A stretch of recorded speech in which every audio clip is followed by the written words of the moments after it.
This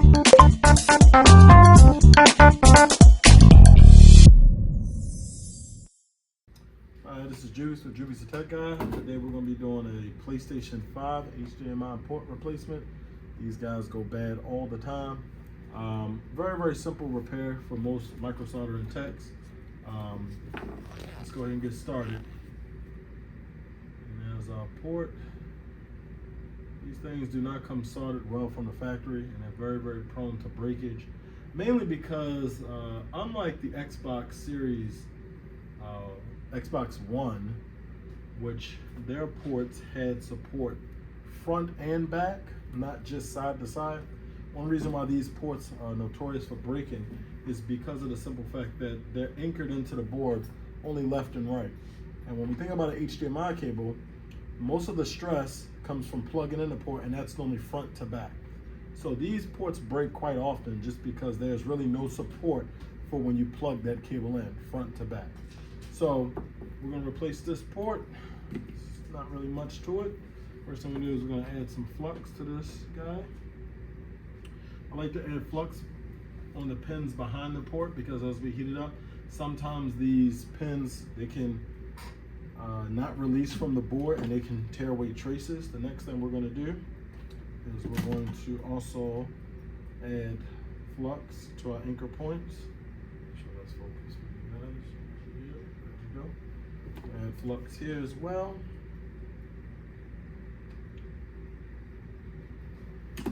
And we're gonna cut on our hot air station, our quick 86.1 DW. And we're gonna go at max heat, max airflow, 500 degrees Celsius, 120 liters of air. And we're gonna basically just heat this guy up until it drops. Cutting off fume extractor. Another thing I like to do is, as this board heats up, as you notice, I'm moving the heat around the board because the hotter the board is, the easier it is to solder things to it and to remove things like ports. You just don't want to come straight in focused in on heat. You want to warm up the entire board. Once this gets kind of to a warm temperature, and the way I know is that I'll hold the heat far away and move it around. Even if I want to hold it stationary, I hold it far away.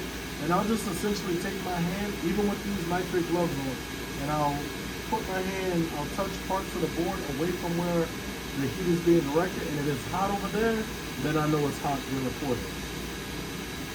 And it normally doesn't take long. And like I said, the reason why we do this is because we do not want to thermal shock the board.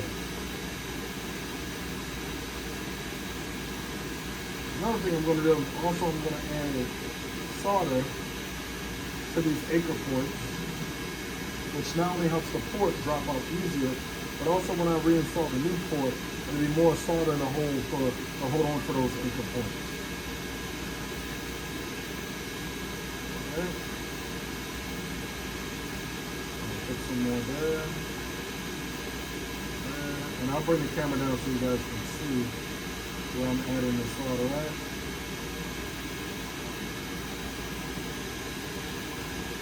Right there.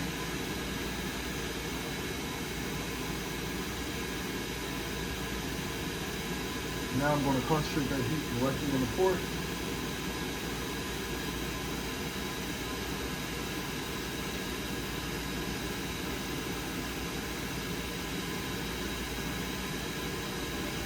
Oftentimes, most of these ports come out. Sometimes they will tilt downward, and you got to give them a little tap, and then they'll fall from the board. But that's what it looks like. Let's flip it over.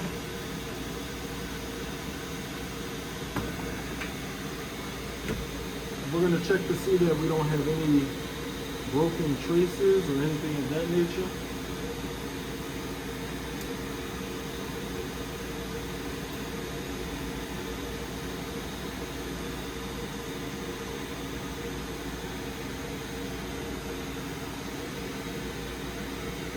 That looks pretty good. What I like to do is I like to add additional solder to these pads. This is lead-free solder, which has a much higher melting point.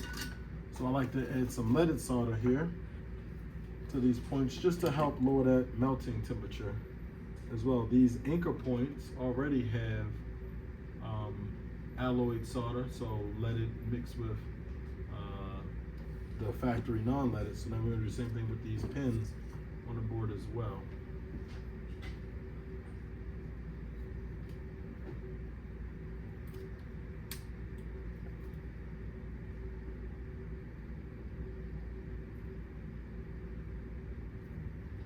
Alright, so with my solder, just got my film extractor back on.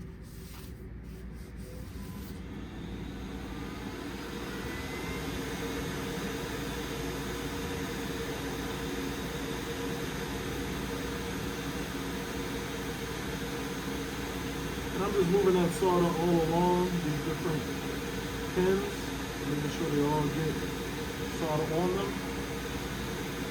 Clean off my tip and get rid of that. So now we have leaded solder mixed in with the unleaded solder, which is definitely going to help lower that melting point. And that's what we're going for. So we don't have to use as much heat. Heat is your best friend and can also be your worst enemy as well. Also want to mention that this extractor that I use, it's on a foot pedal. So whenever I want to start soldering, I just press my foot on the foot pedal and it starts. Okay, we're halfway there. Let's go ahead and finish this up.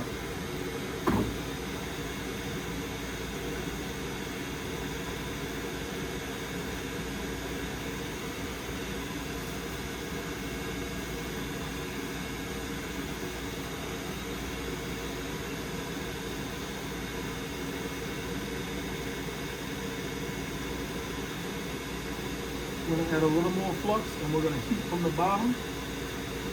Same thing, max airflow, max temperature, 500 degrees Celsius, 120 liters of air.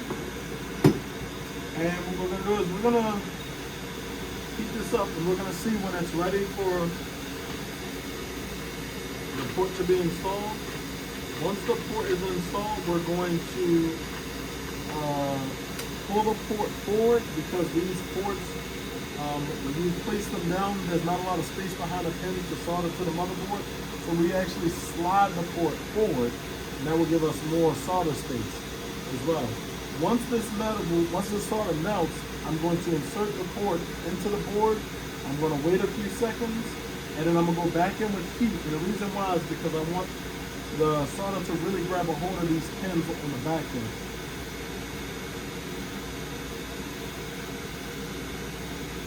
Get in there, we're almost there. And we can tell over there because we can see that solder liquidizing.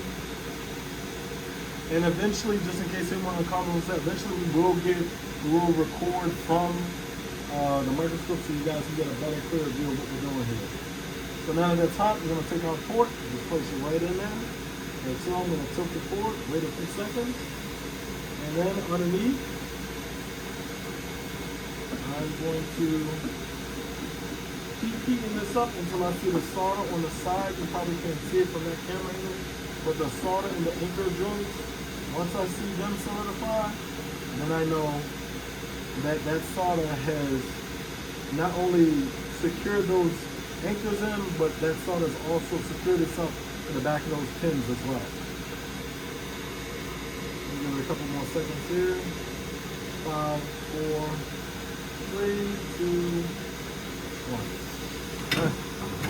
Give it a few seconds for the solder to cool, because you don't want to touch the board and run the risk of knocking off a component, or even worse, the HDMI port falling back out. Alright, let's inspect our work.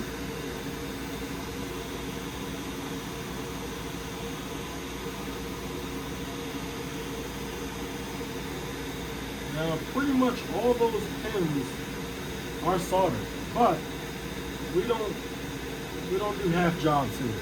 We're gonna manually solder each one of these pins, about 20 of them, just to make sure they have a solid connection.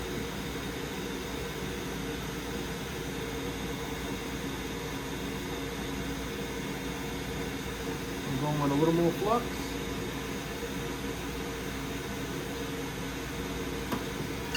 Going with solder. We're using a Hacko FM203, the micro solder pin with the J tip. I don't know exactly which tip this is, but We're going to wind up posting these links in the description. We're going to do a whole bench setup video so you can see all the tools that we use. Let's go ahead and manually solder these wires in.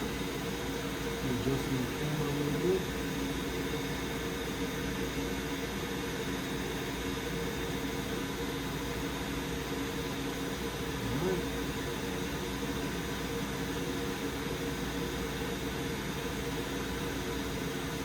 And sometimes I even like to touch the top of these pins and kind of press down to make sure that the solder not only flows below the pin, but even on top of it, it's giving it even more security.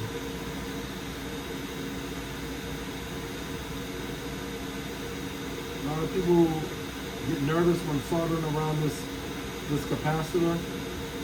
Just touch your soldering pin in a way that allows you to do it, so you don't have to tap the sides of the port and burn anything. It's all about the comfort of you, not the comfort of the board. The board has no feeling, so do what makes it comfortable to you. That looks like a job well done. We're going to get a Q-tip and some alcohol, and I'm going to clean this off.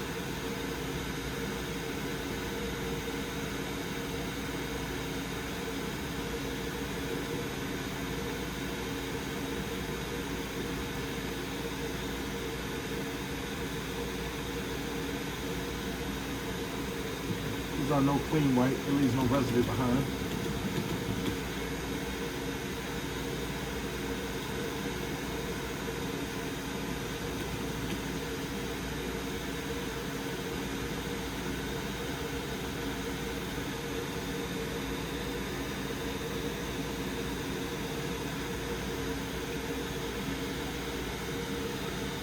And voila, just like that, all our pins are soldered down. Job well done. We're going to hand this back over to Jordan, who's going to reassemble and test it, but that's pretty much all it is to it.